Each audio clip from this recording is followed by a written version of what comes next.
You thought Halloween was all about fun, trick-or-treating, and M&M candy until you hear the story of the Davis Mansion. If you are here and have not heard part 1 of the Davis story, click off now and go listen to that video. Now, on to part 2. On March 6th at 7:30 a.m., Miss Davis called 911 and reported that her husband never came home last night. The 911 operator explained that she could not issue a missing persons complaint until one had been missing for 24 hours.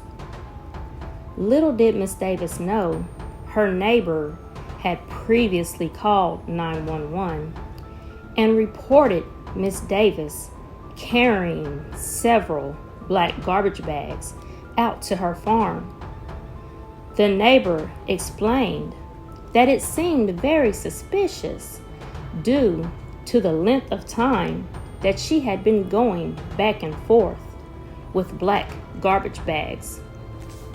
Miss Davis, thinking that she had 24 hours before an investigation took place, went to the bank and had all their money transferred to an offshore account in the Cayman Islands. Miss Davis, preparing to skip state, had no idea that a search warrant had been issued for the Davis Mansion. When Miss Davis returned to her mansion to pick up her bags, she was greeted by several officials who had demanded that she grant them access to her home. Miss Davis tried to think quickly, putting on an act.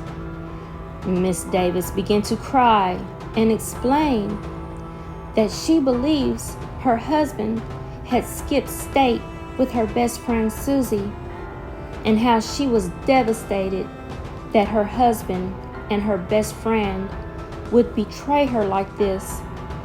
Then explained that she even had pictures of them being intimate. Miss Davis truly believed that she was off the hook. Besides, they were searching her home, not the farm.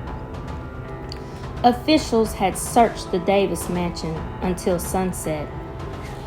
The search had literally took all day, and officials were about ready to call it quits until one officer had went out to the farm. Barely able to see, he pulled out his flashlight, walking around the farm. He seen several animals right away, and nothing seemed out of the ordinary until he looked into the distance and saw a small shack. The officer went to the rundown area where he had seen 3 pigs. These pigs were bigger than any pig he had ever seen. The officer shined his flashlight down into the trough, then to the underbellies of the pigs. The pigs were filthy and so incredibly full that they were laying on their sides. Suddenly, another officer busted into the shack, shining a floodlight directly into the eye of the pig that had eaten Mr. Davis. The pig became scared and jumped up squealing. Then something unexplained happened. In the midst of the squealing, the officials heard a voice say, "Help me." It was so bizarre that the officials took the pig into custody. The pig was sent to a morgue where a forensic pathologist cut open the belly of the pig. In it, he found the human remains of Mr. Davis and partial remains of Susie. The FBI was contacted immediately for the arrest of Miss Davis. Arriving back at the mansion, they found Miss Davis hanging from the upstairs chandelier. She had tied herself up and jumped off the top floor of the mansion. The Davis Mansion, now famous for its haunted sightings, many believe that the spirits of Mr. and Mrs. Davis still linger in the Davis Mansion. Some claim to have seen a baby crawling around the Davis Mansion, which would have been the baby Susie was carrying. Others claim to have seen the chandelier swinging on its own. If you ever enter the Davis Mansion, beware and enter at your own risk.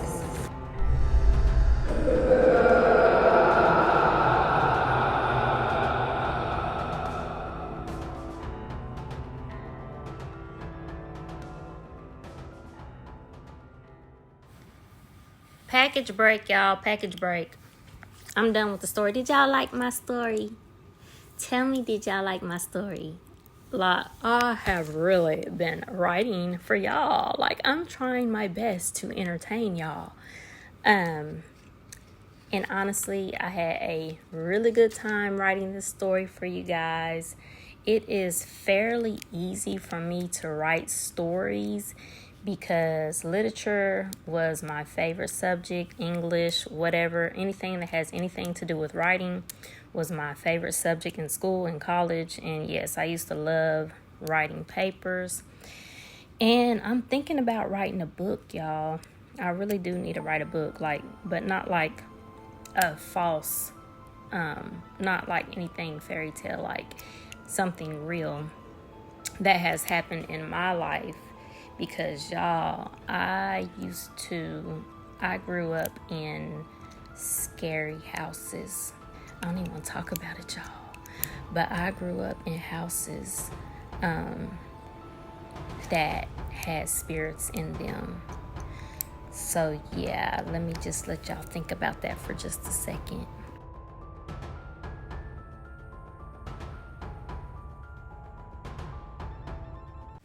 Seconds over. Anyway, I know y'all see my little hospital bracelet on my arm. So yeah, quick little story. I went to the hospital, right? And because I woke up one morning and I could not move my neck, y'all. My neck was so stiff. It was just so stiff, y'all, and I don't even know what happened. I don't know if it's from stress or what, y'all. So I just been having to take it easy. They gave me some pills for like neck stiffness, but they did give me a CAT scan, and I think that maybe I pulled a muscle or torn some ligaments or something like that, but I'm sure it's gonna be okay. But why do we do that, y'all? Why do we, you know what I'm talking about when I say we, like, why do we continue to wear our hospital bracelet? Because I'm not taking it off, okay? Don't even ask me to take it off, because as soon as somebody asks me to do something, I'm going to show them my bracelet and be like, I've been in the ER, like, I can't do it. Like, no, don't ask me to do nothing. Don't ask me to cook, clean, wash your clothes. Don't ask me to even talk to you, because I can't, because I've been in the hospital and I was sick. Okay, do not ask me to do nothing. So yeah, that's why I wear mine. I keep mine on because I don't want no motherfuckers asking me for shit. Okay, and I also keep it on to just remind me to like take it easy, because you know, y'all, I'm on the go all the time. So like I have to like be present and know that I cannot, be doing this, that, and this. I have to like take it easy, because now that I'm starting to heal, I wanna like, get to doing stuff, and I can't yet because I can still feel, some tightness up in there. So yeah, it just reminds me to take it easy until I am fully healed, so that I don't re-injure or re-pull a muscle, because the only time, like, it's pretty much feeling better. Like, the only time that it's kind of tight is when I wake up in the morning, and then once I get, massage it, put some ice on it, and get to moving around a little bit, it feels better, but it's still a little tightness in there. So yeah, that's why I'm wearing my hospital band. If y'all want to know, I've been trying to take it easy. If y'all haven't seen me on your videos, just know I've been drugged, okay? I've been drugged because they gave me muscle relaxers, and I'm about to take it. The doctor gave it to me, so I'm about to take it. And I've been knocked the fuck out, okay? Because they gave me muscle relaxers. They gave me tramadol. I told them don't give me no real opiates. So they gave me tramadol, and then they gave me some type of pill for neck stiffness that also makes you drowsy. Like, I ain't really been asleep or nothing, but I just been really fucked up. You know what I mean? Like, I just been really like dizzy and drowsy and just like, walking around looking like a zombie. So yeah. So I just want to keep my bracelet on because I don't want to do anything yet. So yeah, don't mind it. If you seen it, don't mind it. It's nothing major. I'm good. But I think most of it came from stress, and I can't talk about the reason why I'm stressed right now. I may be able to talk about that in a later video, because I gotta wait for some things to transpire. So yeah. But anyway, y'all, I hope y'all like this nail set, and I will talk to you guys later on my next video, or I will see you on your video. Bye. I also wanted to say, like, it's not stopping me from doing nail sets. So I've been really enjoying myself because all I've been doing is playing in my nail room. So yeah, I'm gonna keep that bracelet on for as long as I can. Shh. It goes trick or treat. Please give me something good to eat. Trick or treat. Please give me something good to eat. Trick or treat.